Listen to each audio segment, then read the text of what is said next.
I'd like to share a mindfulness tool that we could all use during this terrible coronavirus pandemic.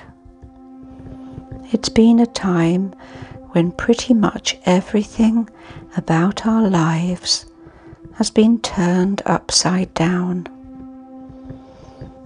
Most of our usual reference points that we took for granted are disrupted, from our jobs, our favourite restaurants, to time with the people that we're closest to. Many places around the world that have been more susceptible to major disruptions from natural or political upheavals. But for most of us in Western societies, this is a very unfamiliar territory. So I want to share this mindfulness tool that you can use in times like this. Because while the coronavirus is unique and extreme, difficult external situations we can't change will happen to all of us sooner or later. It could be something very personal, like the loss of a job or a loved one, or an environmental crisis where we feel helpless to change anything. You can use this if there's something unpleasant happening that you can't control. Instead of looking outside to feel better or safer, you can try something different and turn within.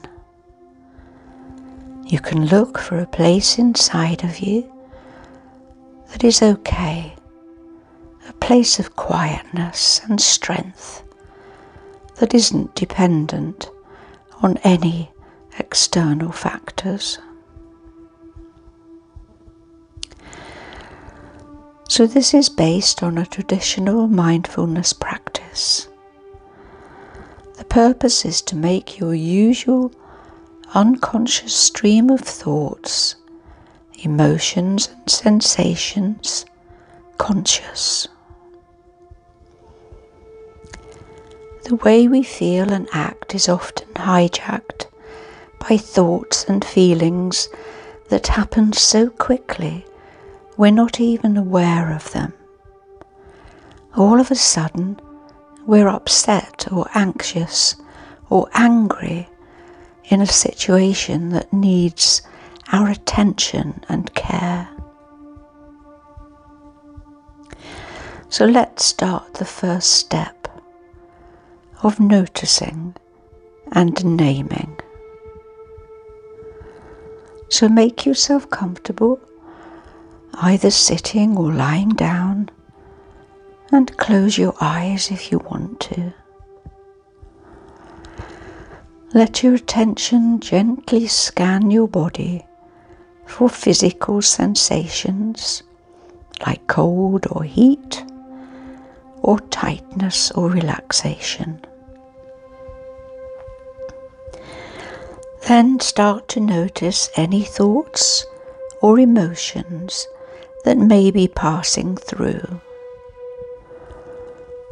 Whenever you notice a thought or an emotion, you've already started the practice. You noticed. And once you notice, name what you noticed with one word: thinking or feeling or sensations. It's really important to notice any judgment or criticism of your efforts. Just add one of the labels and congratulate yourself for noticing, and then watch for whatever comes next.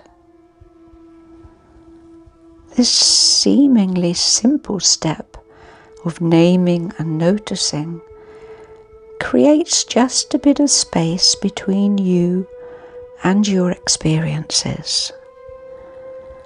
You notice that thoughts and emotions begin, and if you let them be, they end.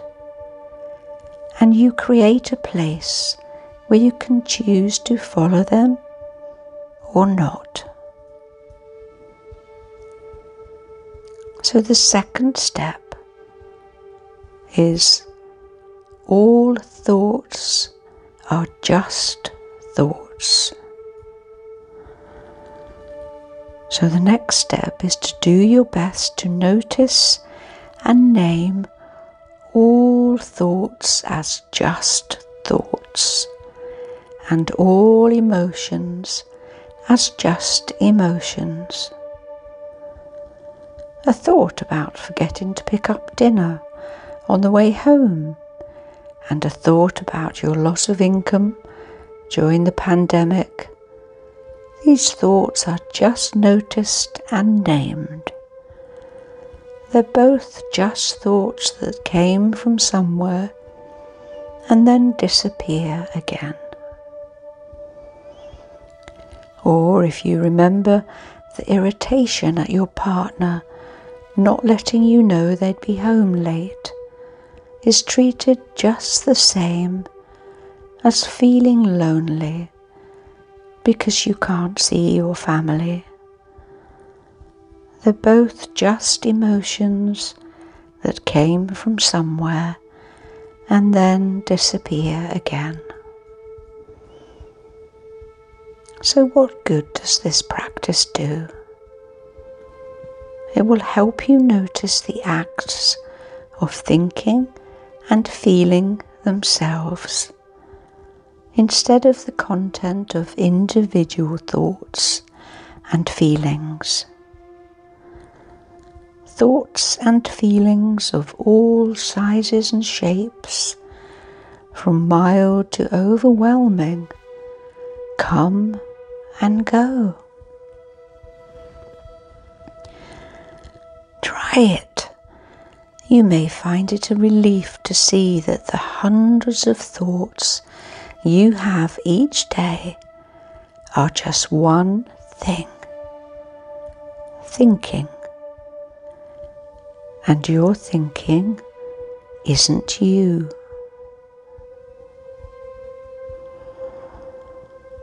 So the last step is noticing the one who notices. This step is hidden in the first two. When you notice and name and do your best to treat all your thoughts and emotions the same, you begin to sense a part of you that is not in the thought. It is aware of your experiences. It's able to witness them, but not caught in them. There is a place of clear, compassionate witnessing of everything that's happening. If you're someone who is sometimes overcome by troubling thoughts and emotions, this really is a relief. With a bit of practice, this witnessing awareness becomes more familiar and has a kind of draw to it. There's a calm and peace to this place that is aware of your thoughts and feelings, but isn't part of them.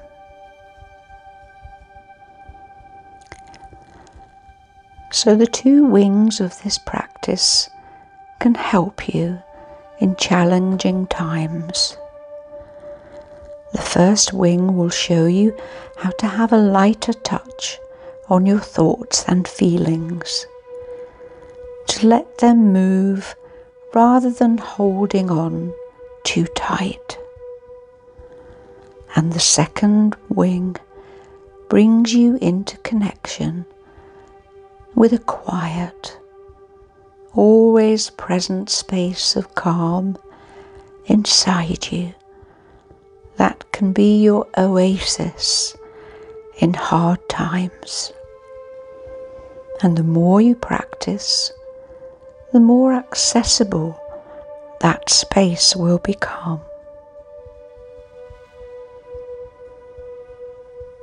So did you notice a particular thought or feeling that was hard to label and move on from? Were you able to sense the witnessing space in you that noticed and named what was happening? Keep practicing. This can be such a useful tool for you. Thank you so much for listening.